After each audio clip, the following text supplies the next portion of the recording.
Perfecto. A ver, lo que sigue a continuación es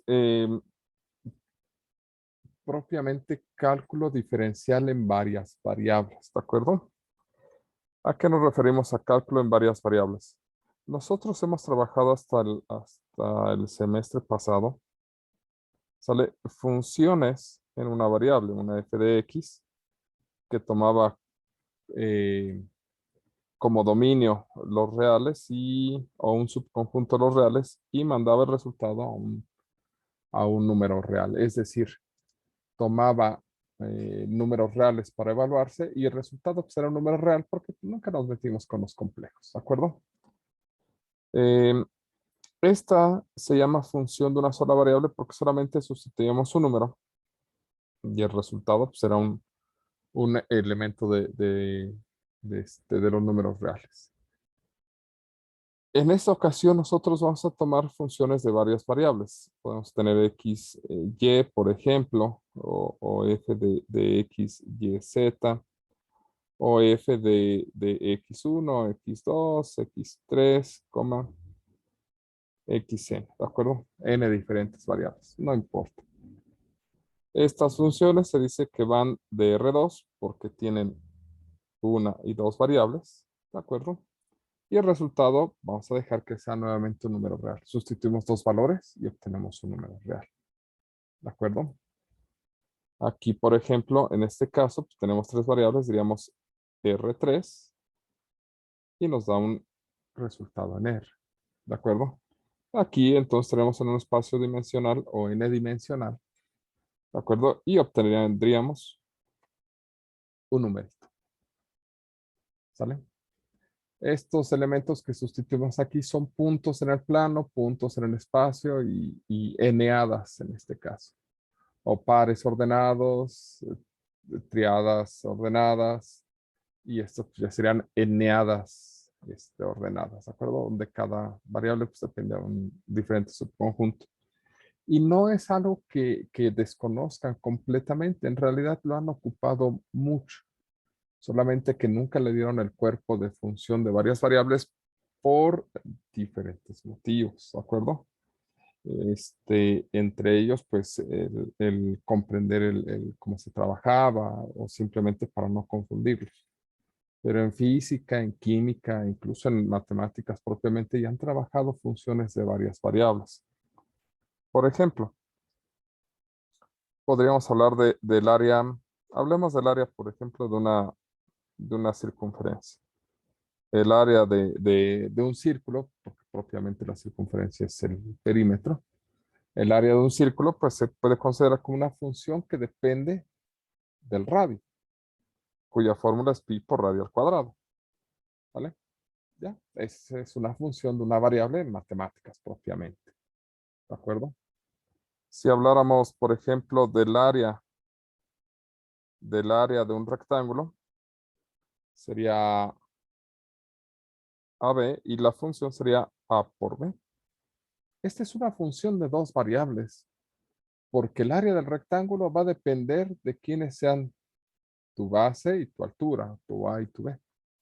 Esta es propiamente una función de dos variables y la han trabajado todo el tiempo. ¿De acuerdo? ¿Qué otras funciones? ¿Qué les parece? A ver, ¿alguna otra? Em, digamos, distancia es igual a velocidad inicial por tiempo más un medio de a t cuadrado. ¿Sale? Pues aquí dependemos de quién sería t, a y b ser. ¿Sale? Si nosotros conocemos estas tres variables, el tiempo, la aceleración y la velocidad inicial, podemos conocer la distancia recorrida, si es que no están mal mis conocimientos de física. ¿De acuerdo? Esta es una fórmula de física que tiene tres variables. Están utilizando una función de R3 que suenan feas cuando uno las piensa así, pero sin embargo, pues es algo que ya hemos ocupado. ¿De acuerdo? ¿sale? Y dependiendo, generalmente agarrábamos un par de variables y las hacíamos constantes o decíamos fijando B0 y fijando A, pues ya ponías diferentes valores del tiempo y obtenías diferentes distancias.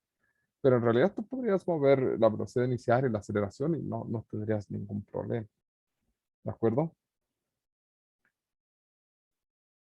El trabajar con funciones de varias variables en realidad es de las cosas más naturales que han hecho todo este tiempo. ¿Sale? Y se utiliza en diferentes áreas también de manera muy, muy natural. Lo que pasa es que uno no entra en el análisis de las funciones de varias variables, simplemente uno se dedica a observar las fórmulas y sustituir valores y uno nunca se da por enterado de que estuvo trabajando con una función de varias variables. Incluso de esta función ustedes han hecho alegremente despejes y otro montón de cosas, calculando funciones inversas con respecto a alguna de las variables y ni cuentas han dado. ¿Sale? Nosotros lo que vamos a hacer a continuación con estas funciones de varias variables, pues va a ser analizarlas desde el punto de vista primero de cálculo diferencial y después de cálculo integral. ¿Qué hicimos en cálculo diferencial con una función de una variable? Pues revisamos sus límites, ¿sale? Es decir, calculamos el límite cuando x tiende a de f de x y calculamos sus derivadas. ¿Sale? Calculamos la derivada con respecto de x de la función. El detalle aquí bueno, el detalle aquí con funciones de varias variables, voy a utilizar una de 2 para no espantarnos tanto, es que ahora el límite ya no va a ser de un solo valor. Aquí va a ser con respecto a un punto con coordenadas x, y hacerlo tender a coma b y ver cómo se comporta esta función. Porque en realidad el límite es una propiedad que se ve sobre un punto en particular. Nosotros queremos ver cuál es el valor de esta función cuando x y se aproxima a b. O si los valores alrededor nos dicen a dónde se aproxima. Dentro de derivadas, ¿sale?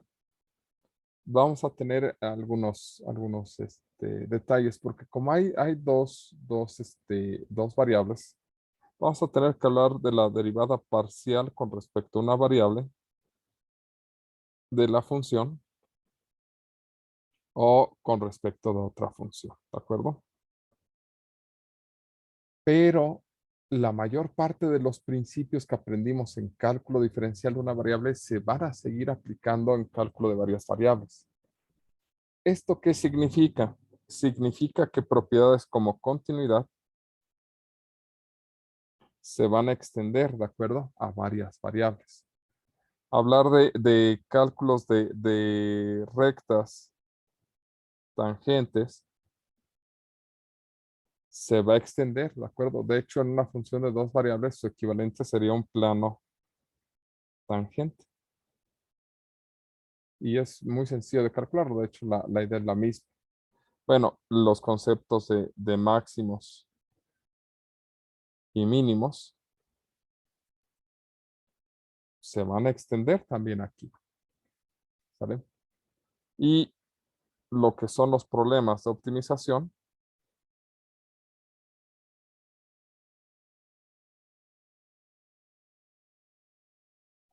que son una extensión de máximos y mínimos en una variable, también se van a trabajar acá.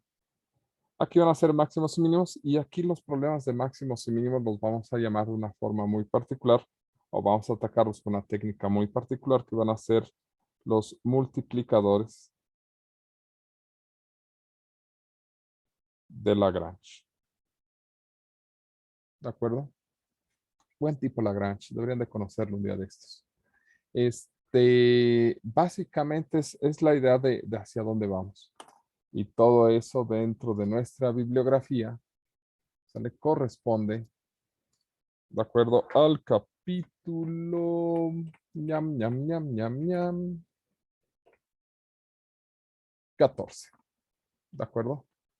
del capítulo 14, nosotros vamos a atacar especialmente los puntos 14.1, 14.2, 14.3, 14.4, ¿sale? Aunque vamos a dejar un poquito de lado las aproximaciones lineales, sin embargo, vamos a dejar un poquito de lado las aproximaciones lineales porque ese va a ser un tema que van a atacar en su momento en métodos numéricos. Vamos a revisar regla de la cadena, derivadas direccionales como una nueva propiedad y el vector gradiente, máximos y mínimos, ¿de acuerdo? Y multiplicadores de Lagrange, es decir, todo el capítulo 14. ¿Sale? Si se dan cuenta, lo que estamos tratando de explicarles es que va a ser una extensión de los conocimientos que ustedes tienen de cálculo diferencial, ¿de acuerdo? Y algunas cosas que aprendimos de cálculo vectorial se van a utilizar para combinarlas con derivadas parciales, ¿de acuerdo? Entonces, nuestro trabajo para las próximas clases viene de esta parte, ¿sale? Ok, pues básicamente esa es la introducción de este tema. Oh, optimización de hidroturbinas, este suena divertido, no lo he leído. Creo que lo deberíamos leer juntos. Es más, es su trabajo. Bueno, está bien, luego lo vemos. Esta es la idea de hacia dónde vamos. A utilizar funciones de varias variables. Lo que le estoy tratando de explicar es no le tengan miedo al tema. En realidad es un tema relativamente sencillo. Si saben derivar de manera decente, no debe de causar muchos problemas. Y hay que entender que todos los temas van a ser una extensión de lo que ya sabemos o de lo que ya deberían de saber. ¿De acuerdo? Y si lo vemos desde esa perspectiva, va a ser un parcial relativamente sencillo. ¿De acuerdo?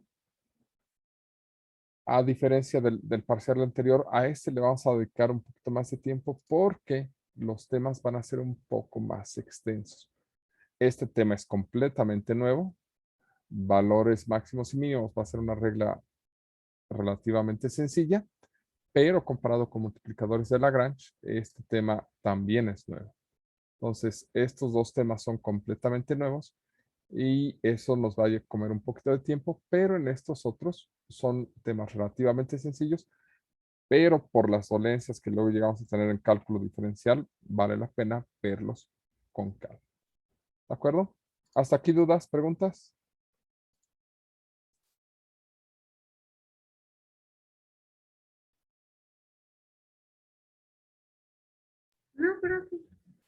No, profe.